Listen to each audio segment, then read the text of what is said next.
Estejam prontos para servir e conservem acesas as suas candeias, como aqueles que esperam seu senhor voltar de um banquete de casamento, para que quando ele chegar e bater, possam abrir-lhe a porta imediatamente. Felizes os servos cujo senhor os encontrar vigiando quando voltar.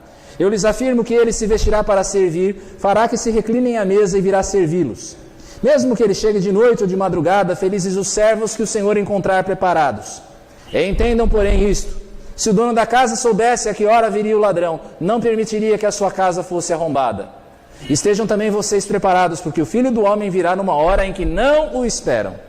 Pedro perguntou: Senhor, estás contando esta parábola para nós ou para todos? O Senhor respondeu: Quem é, pois, o administrador fiel e sensato, a quem seu Senhor encarrega dos seus servos, para lhes dar a sua porção de alimento no tempo devido? Feliz o servo a quem o seu Senhor encontrar fazendo assim quando voltar. Garanto-lhes que ele o encarregará de todos os seus bens. Mas suponham que esse servo diga a si mesmo: Meu senhor se demora a voltar. Então comece a bater nos servos e nas servas, a comer, a beber e a embriagar-se. O senhor daquele servo virá num dia em que ele não o espera, e numa hora em que não sabe, o punirá severamente e lhe dará um lugar com os infiéis. Aquele servo que conhece a vontade de seu senhor e não prepara o que ele deseja, nem o realiza, receberá muitos açoites. Mas aquele que não a conhece e pratica coisas merecedoras de castigo, receberá poucos açoites. A quem muito foi dado, muito será exigido. E a quem muito foi confiado, muito mais será pedido. Vim trazer fogo à terra, e como gostaria que já estivesse aceso, mas tenho que passar por um batismo, e como estou angustiado até que ele se realize. Vocês pensam que vim trazer paz à terra? Não, eu lhes digo. Ao contrário, vim trazer divisão. De agora em diante haverá 5 numa família divididos uns contra os outros, 3 contra 2 e 2 contra 3. Estarão divididos pai contra filho e filho contra pai, mãe contra filha e filha contra mãe, sogra contra nora e nora contra sogra. Dizia ele à multidão: quando vocês veem uma nuvem se levantando no ocidente, logo dizem: vai chover, e assim acontece. E quando sopra o vento sul, vocês dizem: vai fazer calor, e assim ocorre. Hipócritas! Vocês sabem interpretar o aspecto da terra e do céu, como não sabem interpretar o tempo presente? Por que vocês não julgam por si mesmos o que é justo?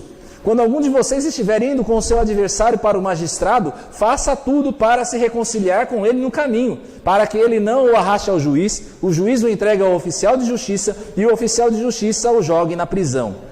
Eu lhe digo que você não sairá de lá enquanto não pagar o último centavo. Bem, o homem vive como se ele não tivesse de prestar contas dos seus atos a ninguém. Nós vivemos um tempo de uma liberdade quase que extrema e ao mesmo tempo irresponsável, em que as pessoas não medem a consequência de seus atos, elas simplesmente agem da maneira como mais lhe agrada. Quando nós vemos, por exemplo, os vídeos postados pelo nosso presidente, e aqui não quero fazer juízo de valor sobre as questões do decoro, mas falando apenas do vídeo em si, nós percebemos o quanto esta liberdade restrita pode atingir níveis alarmantes em que as pessoas não consideram aquilo que elas estão realmente fazendo. Nós vemos esta liberdade irresponsável e esse questionamento a toda a autoridade, o fato de as pessoas pensarem que não podem prestar contas a ninguém, através de crianças que atacam os seus professores na escola. Falam, respondem e às vezes partem até para as vias de fato com aqueles que lhe instruem. Mas isso também se aplica aos adultos. Quando nós percebemos que certas leis são sistematicamente desrespeitadas, ou quando as pessoas não têm qualquer respeito, qualquer consideração com as autoridades constituídas, como por exemplo com a polícia. A nossa época é uma época de questionamento a toda e qualquer autoridade. É como se aquela famosa frase anarquista usada à época da Revolução Mexicana, de que se há governo soy contra, ela tivesse incorporada no espírito da nossa época. O problema é que esses atos de rebeldia têm as suas consequências. E quando as pessoas elas experimentam a consequência da sua rebeldia, como por exemplo a culpa pelos seus atos, o vazio existencial, quando elas experimentam perdas materiais ou de relacionamento, isto leva a elas a um despertamento, de que elas precisam fazer alguma coisa em relação a isso, para mitigar a consequência dos seus atos. Então, o despertamento leva à necessidade de uma prestação de contas. As pessoas percebem que, de alguma maneira, elas precisam prestar contas do que fizeram. E quase sempre essa prestação de contas leva a extremos. Aqueles que eram imorais passam a adotar uma postura de imoralidade, de moralismo excessivo. Alguns abraçam a religião, ou a religiosidade, se assim você preferir, no formalismo de uma determinada igreja ou de uma determinada seita. Alguns partem para um desespero. E aí nós percebemos que, não conseguindo lidar com as consequências dos seus atos, as pessoas tiram até mesmo a sua própria vida. Ou simplesmente elas se tornam nihilistas, elas deixam de se importar, elas se tornam apáticas. Elas simplesmente vivem um dia após o outro, procurando apagar, procurando sufocar na sua consciência o fato de que elas devem prestar contas a alguém. A verdade a ser encarada é que nós temos de prestar contas, sim.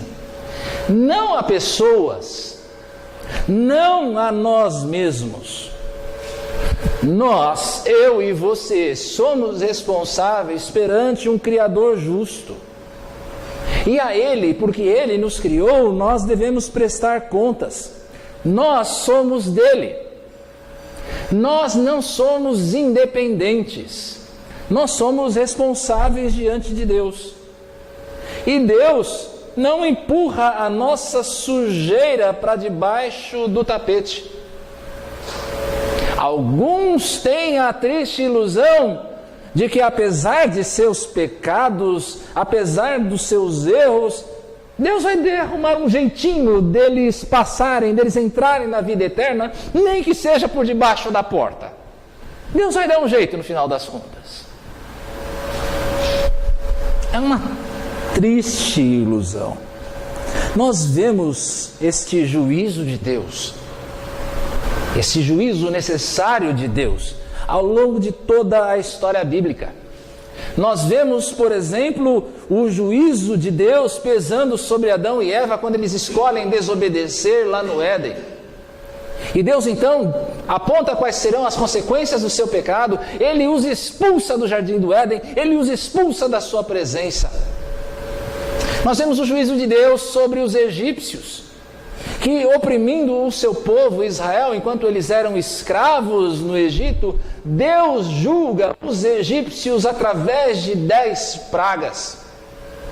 Deus julgou os egípcios. Mas mesmo este povo que Deus libertou, o povo de Israel, Deus também julga quando eles se desviam.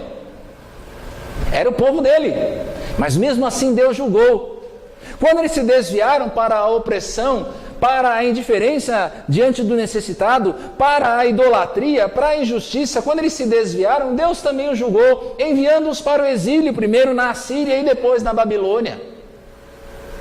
O juízo de Deus se fez presente mesmo no meio do povo, mas depois do exílio, Deus também julgou os assírios e os babilônios por causa da sua violência. E quando nós lemos a Escritura, a promessa de Deus é que Ele vai julgar mais uma vez. Essa história de juízo não acabou. Deus irá fazer isto mais uma vez. Jesus parte nesse texto da premissa de que nós estamos diante de uma crise iminente. Chamo sua atenção para os versos 49 a 53 do nosso texto. Nós estamos diante de uma crise iminente. Jesus sabe que a sua primeira vinda é o ponto de partida para aquilo que a Escritura chama de últimos dias. Quando Jesus vem pela primeira vez, o relógio dos últimos dias começa a contar. Os últimos dias, meus irmãos, não são algo para o futuro, para aquele tempo que a Escritura mostra chamado de grande tribulação. Os últimos dias começam na anunciação de Jesus a Maria. Não é algo para o futuro, é algo para o passado. Nós hoje já vivemos os últimos dias. Quando João Batista, aquele que vem antes de Jesus, o seu predecessor, ele anuncia uma mensagem dura, chamando o povo ao arrependimento e dizendo: prestem bem atenção, convertam-se, porque o machado já está posto à raiz das árvores. Eu batizo a vocês, diz João Batista, com água, mas vem um depois de mim, que é Jesus, mais poderoso, que vai batizar vocês com fogo. O mesmo fogo que você vê no verso 49 do texto. É um anúncio que João Batista fazia de que o juízo de Deus está próximo. O juízo, o julgamento de Deus está próximo. E quando Jesus começa então a pregar lá na Galileia, no começo do seu ministério, ele já começa dizendo: o tempo está cumprido, o tempo é chegado e o reino de Deus está próximo. Arrependam-se. Jesus está dizendo: o tempo desse julgamento chegou. E esse juízo de Deus, nós vemos sobre Jesus, esse batismo de fogo que aguarda o juízo de Deus, nós vemos no próprio Jesus. Quando ele passa por esse batismo de fogo, como o texto diz, entregando a sua vida na cruz. Ele está, como o nosso texto diz, ele está ansioso, no bom sentido, angustiado, para que o batismo venha logo, para que ele passe logo por esse batismo, a fim de que os corações também sejam julgados nele. E porque esse fogo está pronto a arder, Jesus chama as pessoas a uma decisão. Jesus chama as pessoas, inclusive eu e você, a uma decisão. Ou nós estamos com Ele, ou nós estamos contra Ele. Ou com Ele, ou contra Ele. Não existe neutralidade possível. Não existe esse negócio: eu gosto de Jesus, eu sou amigo de Jesus. Não, ou você está com Ele, e Ele é o Senhor e Salvador da sua vida, ou então Ele não é nada para você. Não existe neutralidade. Essa decisão, queridos, e eu acredito que, falando assim, talvez você pense: bom, eu estou com Jesus, mas espere, porque essa não é uma decisão corriqueira. Essa não é uma decisão qualquer, como quem escolhe o molho de uma massa. Hoje a gente teve o nosso almoço aqui, você podia escolher um molho. Não é como quem escolhe o molho de uma massa, não é como quem escolhe o sabor de um sorvete na sorveteria. Ah, eu prefiro esse modelo aqui, eu prefiro esse Salvador e não aquele. Não, não é uma decisão corriqueira a qual você pode mudar depois. É uma decisão com consequências eternas. Você precisa entender que aquilo que você decide a respeito de Jesus Cristo na sua vida vai ter consequências para a eternidade. Não é uma decisão qualquer.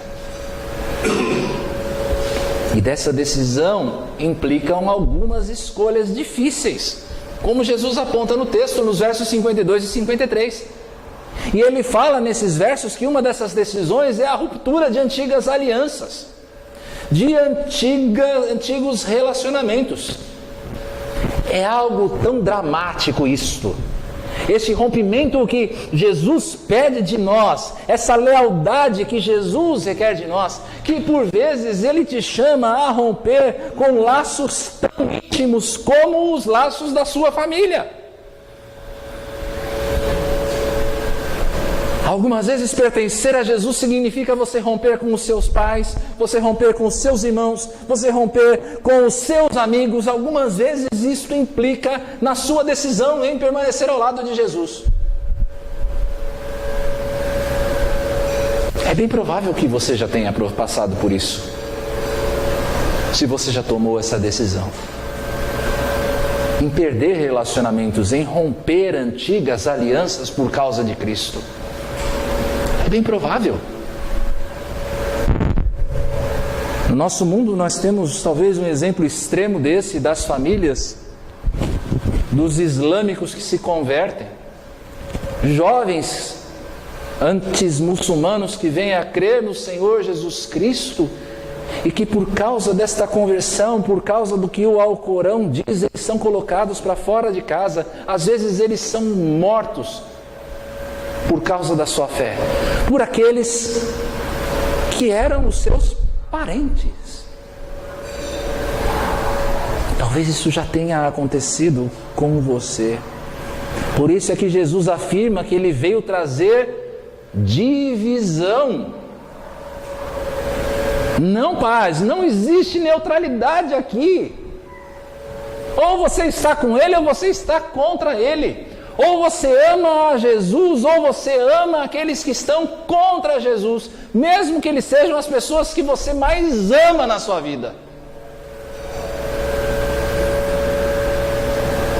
Jesus é a pedra angular que divide o mundo em duas partes bem definidas. As pessoas dividem o mundo em tantas categorias, raças, classes sociais, níveis de educação, mas esta é a grande divisão que importa. Ou você está com Jesus ou você está contra Ele.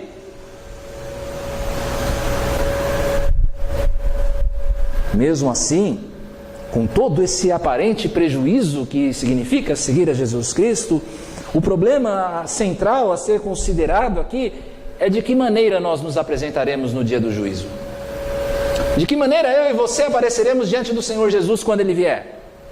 Por isso a pergunta desta semana para nós... Não tem? Não coloquei não. Você está pronto? Tudo bem, Fê, o erro é meu. Você está pronto?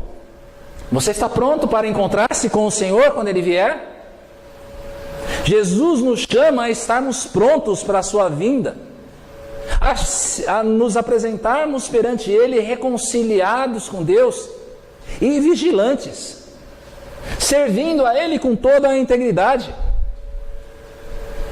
Como é que nós esperamos no Senhor? Agora sim, primeiro, como nós temos de nos apresentar com Ele? A Ele no dia que Ele vier, não como inimigos de Deus, não como inimigos de Deus, mas reconciliados com Ele. Eu chamo a sua atenção aqui para os versos 54 a 59 do nosso texto. Em Mateus capítulo 16, verso 3, nós lemos que, é um texto paralelo com esse, que Jesus, Ele provavelmente dá as respostas que Ele dá aqui, falando a respeito dos sinais dos templos, a fariseus, aos seus inimigos naturais, que diziam, que estavam pedindo a Ele um sinal. Olha, nós vamos acreditar em você se você fizer algum sinal. E aí Jesus dá essa resposta que você vê nos versos 54 a 59. O que Jesus faz aqui é apelar para esses inimigos deles reconhecerem, Ele apela, à capacidade dos seus inimigos de reconhecerem o óbvio. Reconhecer o óbvio. O que Jesus está dizendo é que entender quem Ele é não exige aqui um conhecimento sobrenatural, mas apenas que eles olhem para as evidências, eles considerem as evidências que estão diante dos olhos deles. Olhem para o que está acontecendo e deem o seu julgamento sobre quem eu sou. Jesus usa de uma ilustração simples. Tá bom, dá para ver. Esse é um mapa de Israel. E ele diz o seguinte aqui: vocês sabem que se o vento sul sopra, vocês vão ter calor. Por quê? Porque o vento que vem do sul é o vento que vem do deserto da Judéia. Se o vento sul começa a soprar, é sinal que ele vai trazer o calor do deserto para dentro da terra de Israel. Jesus diz: vocês sabem disso. Vocês sabem interpretar esse sinal. Vocês sabem também que se o vento ocidental ou o vento vem do oeste, vocês vão ter chuva. Por quê? Porque o vento está trazendo as nuvens que nascem, que surgem em cima do mar Mediterrâneo. Vocês sabem disso. Vocês sabem interpretar os sinais naturais. O que Jesus faz aqui é um apelo à capacidade de deduzir as suas conclusões a partir dos fenômenos observáveis. E agora, esses inimigos de Jesus tinham um fenômeno observável bem diante deles. Jesus curava os enfermos, Jesus dava a luz aos cegos, Jesus libertava os cativos do diabo, Jesus falava com autoridade como nenhum outro, Jesus perdoava pecados. Eles conheciam o Antigo Testamento, eles conheciam as profecias acerca do Messias. Como então eles não consideravam a evidência que estava diante dos olhos deles? Eles estavam negando o óbvio. E essa incredulidade, essa rejeição, inviabilizavam para eles qualquer possibilidade de salvação. Eles não tinham qualquer possibilidade de salvação ao negarem o óbvio. João 3,18, a gente conhece tão bem João 3,16, esquece do que vem depois.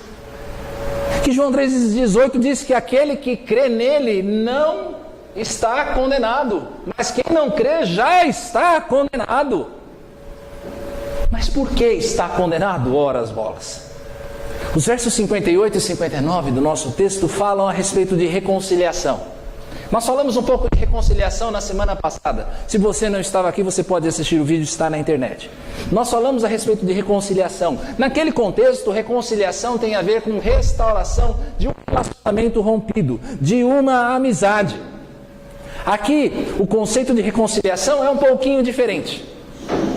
Reconciliação aqui está no sentido de uma dívida que precisa ser paga. É a ideia da conciliação bancária, né? Tem um débito, tem um crédito e eles precisam ser satisfeitos um com o outro. É disso que Jesus está falando. Existe uma dívida que precisa ser paga. É isso que Jesus está falando por reconciliação. Nós temos um acordo legal. Nós temos um acerto de contas a fazer com Deus. É disso que Jesus está falando nos versos 58 e 59. Irmãos, nós somos devedores de Deus por natureza. Até mesmo antes da queda nós éramos devedores de Deus, por quê? Porque nós dependíamos dele. Tudo aquilo que o homem lá antes da queda recebia de bom não vinha dele mesmo, vinha de Deus. O homem era devedor de Deus. Com o pecado, entretanto, nós nos tornamos devedores de uma outra coisa. Nós nos tornamos devedores da justiça divina. Da justiça divina. Nós ofendemos a santidade de Deus e isso nos colocou como devedores dele. E essa dívida exige uma satisfação. A questão aqui que nós temos de pensar e considerar na nossa própria vida é: quem paga a dívida? E existe uma dívida que precisa ser paga. Quem paga? Pelo nosso lado, é impossível a satisfação dessa dívida. Levítico 11:45 tem um comando para nós. Nossa, já? Não, não é não. Tudo bem, ok. Esqueça o slide. Levítico 11:45, o Senhor ordena a Israel que o seu povo seja santo como ele é santo. Já parou para pensar no padrão que ele está colocando aqui? Vocês têm que ser santos, diz Deus, como eu sou santo. A justiça requerida é perfeita. O padrão que nós temos de satisfazer para pagar a dívida é grande demais para que os nossos parcos recursos possam sustentar isso. Pense no seguinte: esse lugar é um lugar alugado. Nós pagamos um aluguel todos os meses. Não é um aluguel barato. Não é o mais caro, graças a Deus, mas também não é o mais barato. Todos os meses. Digamos que de repente a Betel deixe de pagar o aluguel desta casa. A nossa igreja mãe, ela pare de pagar o aluguel desta casa. Ela para de pagar por um mês, ela para de pagar por 2, ela para de pagar por 3. E se a Betel não paga, quem paga? Não é a carta, é o fiador. É o fiador. Há um fiador que vai ser responsável. Alguém arca com a dívida. Ela não desaparece simplesmente. Colossenses 2, 13 e 14, será que tem? Pode estar fora de ordem. Não tem. Tudo bem, ok. Colossenses 2, versos 13 e 14, eu convido você a abrir. Colossenses, capítulo 2, volta lá para o Hugo de São Vítor e espera, tá bom? Colossenses, capítulo 2, versos 13 e 14. Quando vocês estavam mortos em pecados e na incircuncisão da sua carne, Deus os vivificou com Cristo. Ele nos perdoou todas as transgressões. E agora preste atenção. E cancelou a escrita de dívida que consistia em ordenanças e que nos era contrária. Ele a removeu, pregando-a na cruz. Sabe quem pagou? O nosso fiador, Jesus Cristo. Ele fez-se o nosso fiador. Ele cancelou a dívida de todos aqueles que creem nele como Salvador. De todos aqueles que retornarem à condição anterior de obediência, de submissão a Ele. Cristo pagou o preço. A ressurreição do Senhor Jesus, depois da sua morte, é a prova de que Deus aceitou o pagamento, de que a dívida não existe mais para aqueles que morrem com Cristo e para aqueles que ressuscitam com Ele para uma nova vida.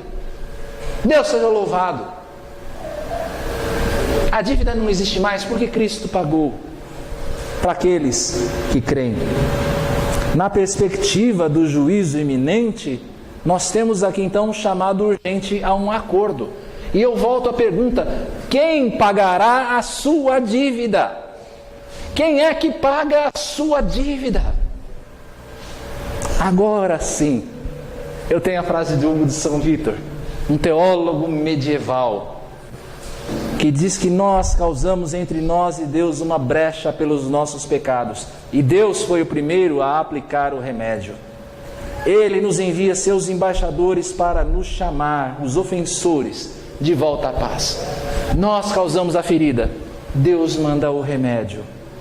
Jesus, já que Deus enviou aqui os seus embaixadores, Jesus me enviou aqui hoje para chamar você a fazer a conciliação. A chamar você a fazer a conciliação com Ele. Hoje é o dia do acerto de contas. O acerto de contas está próximo. Irmão querido, irmã querida, rejeitar a oferta de Cristo é colocar-se num grande risco. Veja o verso 59 do nosso texto. Você vai pagar até o último centavo, mas sabe qual é o problema? Você não tem centavo nenhum para pagar. O que Jesus está falando aqui é que para aquele que não se conciliar com Deus está reservado um tormento eterno, um tormento real, muito pior que qualquer consequência terrena, muito pior do que desespero, muito pior do que culpa, muito pior que doença, muito pior do que isso, é o tormento real que espera aqueles que não se reconciliarem com Deus por meio de Cristo. Aceite a oferta de Cristo. Aceite a oferta que Ele faz de pagar a sua dívida. Arrependa-se dos seus pecados. Disponha-se a abandonar os seus pecados e creia em Jesus. Creia naquele que se entregou para pagar a nossa dívida, para pagar a sua dívida. Mas uma vez que nós fomos reconciliados, como é que nós devemos viver? Uma vez que Cristo nos reconciliou com Deus, como é que eu e você devemos viver? Nós devemos viver vigilantes e prontos. Vigilantes e prontos. Eu chamo sua atenção dos versos 35. Deixa eu voltar aqui.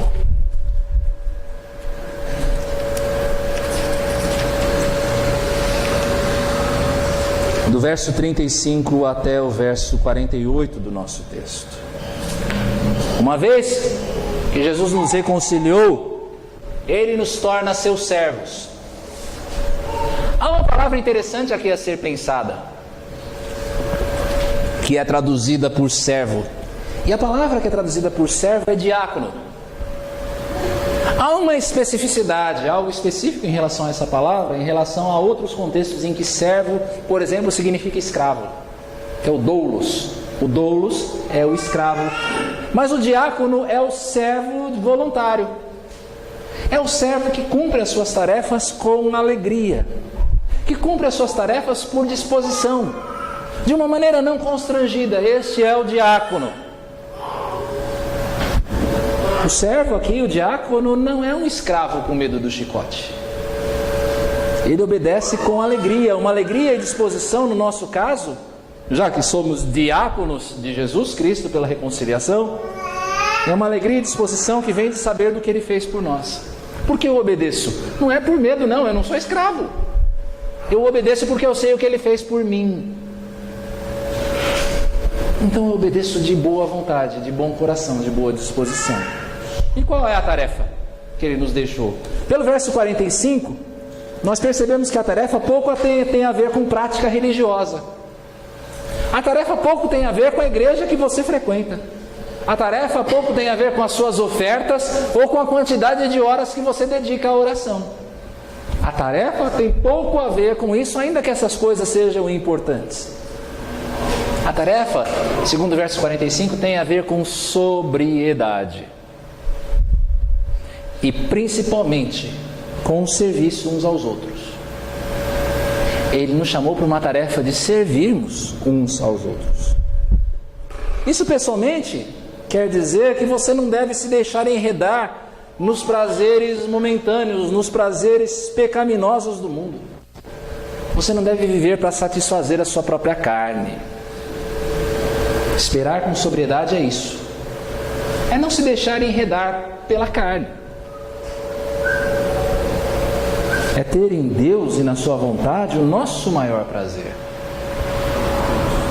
O fardo do Senhor, queridos, não é pesado.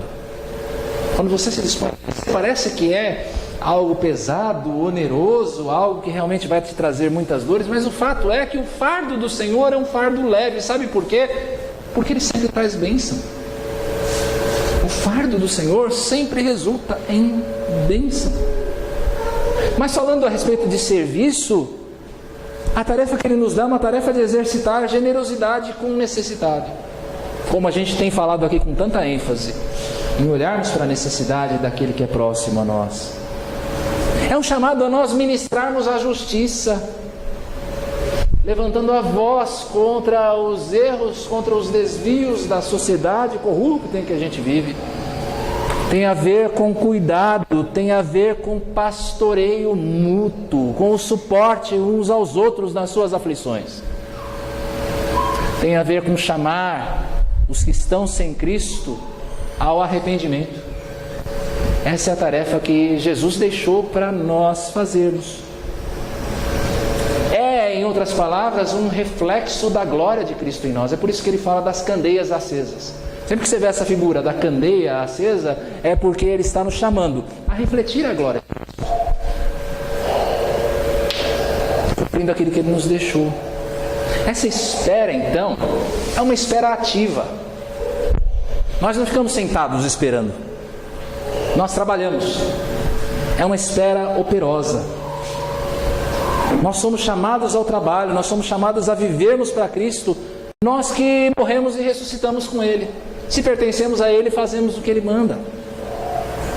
Nós temos de estar prontos para a vinda do Senhor. Prontos para a vinda do Senhor. E Ele nos dá nesse texto algumas boas razões para nós termos uma vigilância constante. Preste bem atenção nisso. Nos versos 39 e 40, nós temos a primeira razão para nós vigiarmos. Nós não sabemos a hora que o Senhor volta. Jesus fala, olha, vocês têm que esperar como se o seu Senhor tivesse ido para uma festa de casamento. Não é isso que dá aí no texto? Só que naquela época, do contexto da festa judaica, não era uma festa como a gente tem hoje em buffet, que tem hora para começar e hora para acabar. Chega uma hora no buffet em que eles param de servir as coxinhas e você sabe que está na hora de ir embora. Naquela época a festa não era assim. Uma festa de casamento podia durar até 7 dias. Ela começava e não tinha hora para acabar. Podia ir até 7 dias. Por isso é que o tempo da vinda do Senhor aqui, a ilustração aponta para um tempo em que a vinda do Senhor era incerta. Os servos não sabiam que hora o Senhor deles ia voltar.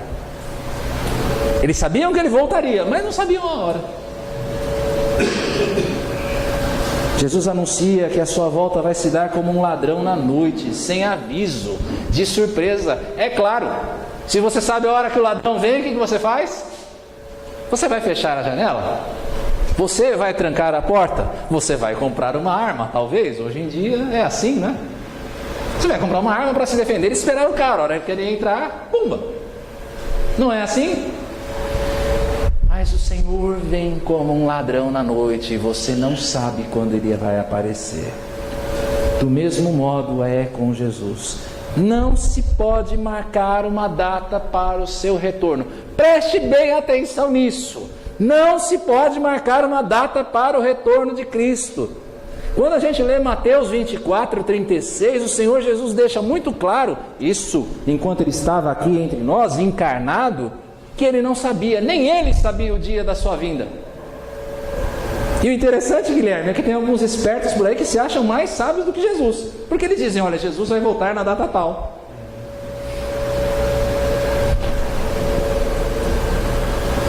Alguns querem ser mais instruídos que Cristo. Pior, alguns se aproveitam da aparente demora, vivendo uma vida irresponsável.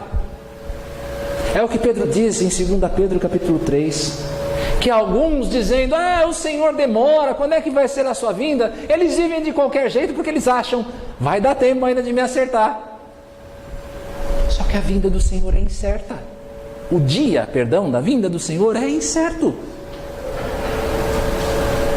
Pessoas que vivem assim, de uma maneira dissoluta, sem vigiar, elas estão provando uma coisa: elas nunca foram servas, porque um servo espera, um servo vive como servo.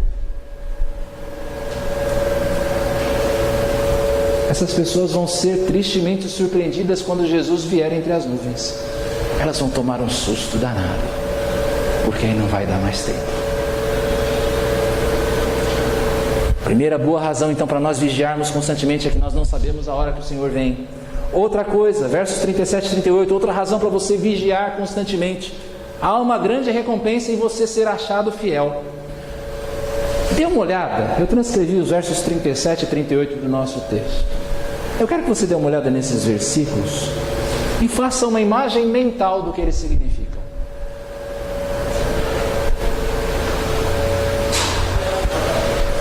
Pare para pensar por um momento nesta imagem.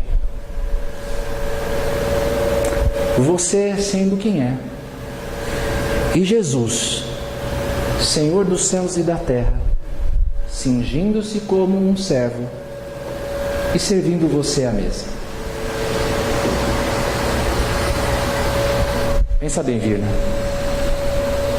Jesus chegando para você e dizendo: você aceita um pouco mais de macarrão?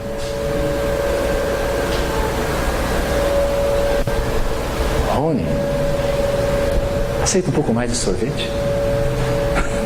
Pois não, senhor. Obrigado. Pense no que isso significa. Isso já aconteceu lá na última ceia, em que Jesus ele vestiu a roupa de servo e começou a lavar o pé dos discípulos. E Pedro ficou tão maravilhado com aquilo que ele diz: eu não, Senhor, pelo amor de Deus, como é possível? O Senhor é quem é, eu sou quem eu sou.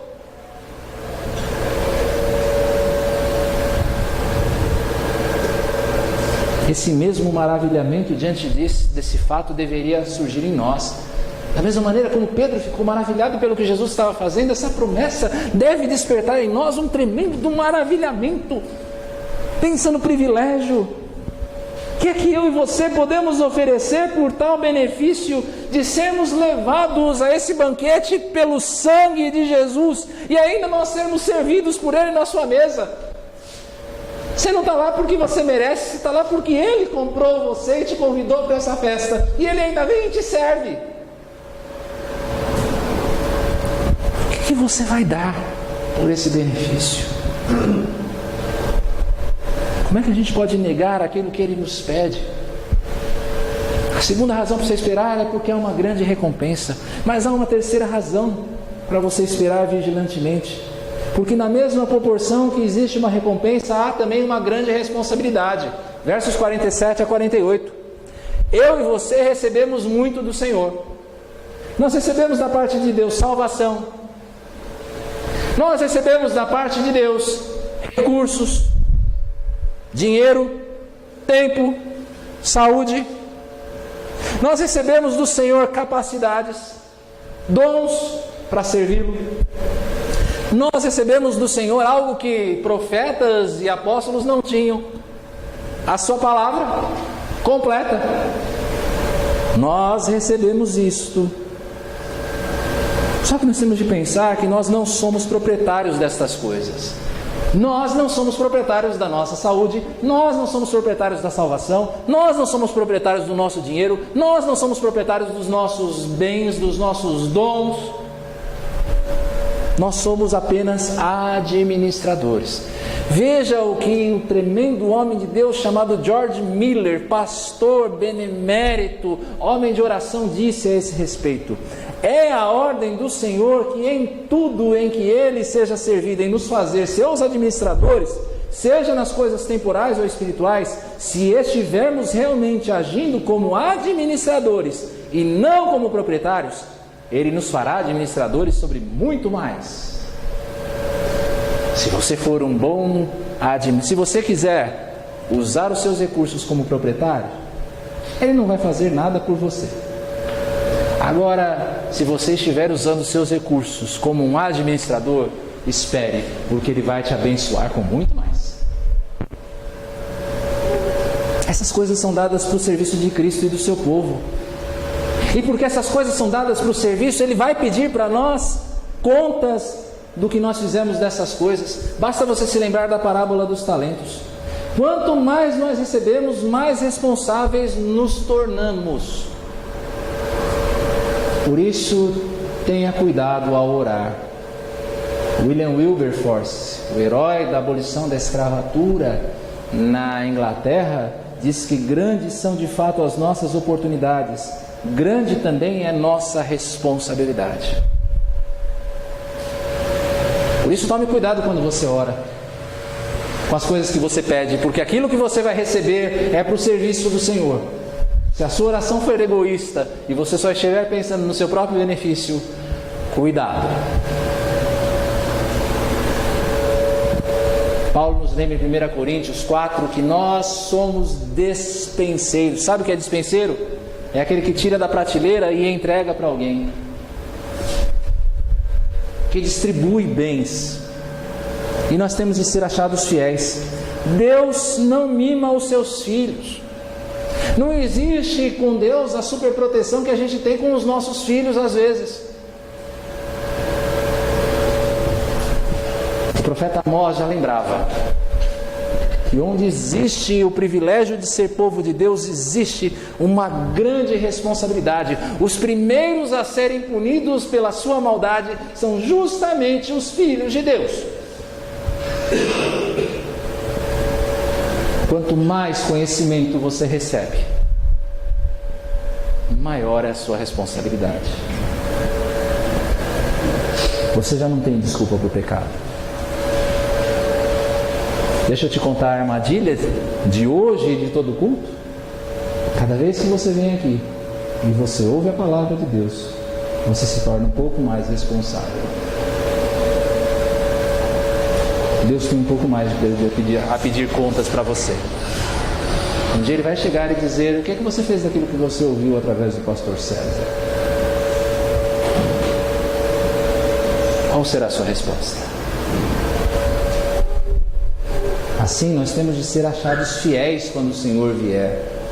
Nós temos de ouvir as palavras de Paulo quando ele nos diz que nós não devemos dormir como os demais, mas que nós estejamos atentos, nós sejamos sóbrios esperando o Senhor vir, vivendo de modo digno do nosso chamado, mostrando através das nossas ações que nós somos realmente servos de Cristo. Parto para a minha conclusão aqui. O resumo perfeito dessa mensagem, penso eu, é encontrado na Confissão de Fé de Westminster, a qual nós abraçamos como expressão e interpretação da Escritura. Como você o receberia se as trombetas da volta de Jesus tocassem hoje, neste momento? É justamente essa pergunta da confissão, porque ela diz: assim como Cristo para afastar os homens do pecado e para a maior consolação dos justos nas suas adversidades, quer que estejamos firmemente